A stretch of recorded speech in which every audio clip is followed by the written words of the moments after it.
Okay, so in this video what I'm going to go over is something that seems kind of obvious but actually is a little kind of counterintuitive. How to tie the knots when you're putting the string through this foam board.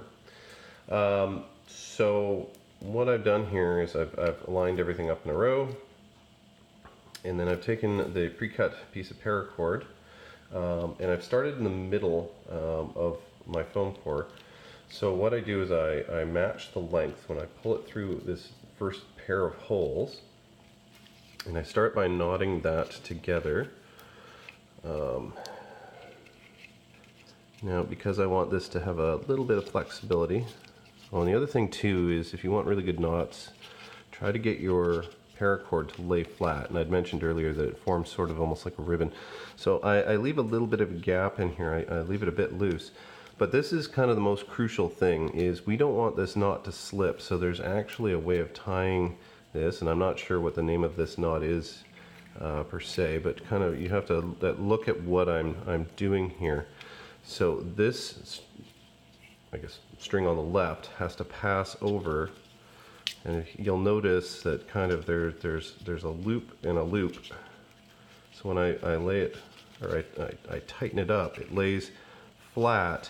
But the nice thing is that that knot doesn't actually slip or move, and that's sort of crucial.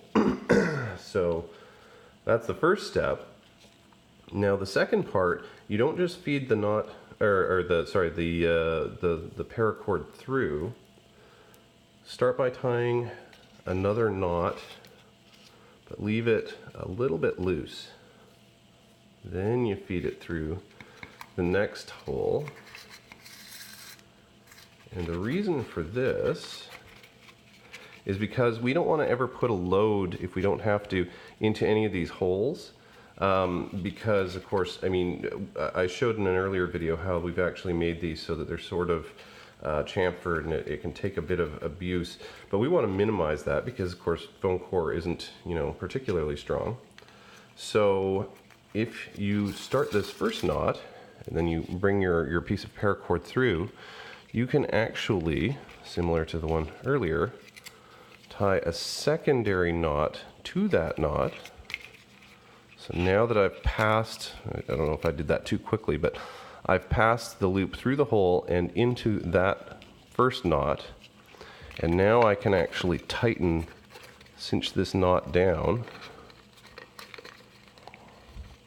I hope I'm getting this straight. I don't have my cameraman today.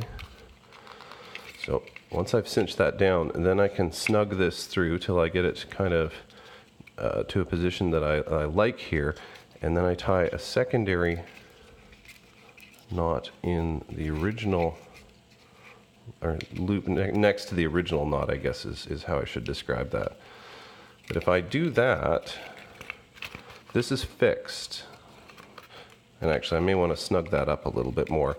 But the key point is, if I do that, you see here that the loops are holding the foam core together. But when I tie this to the person who's wearing it, the foam core is more along for the ride, but it's not actually seeing a load. The cord itself is hanging on to the pieces, but it's the part that will be in tension, not these holes.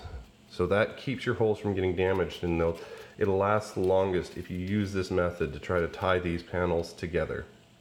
Okay? So key point, start with that first hole, make sure that the loop is tied together, tie a knot prior to passing it through, and then I guess knot to the knot.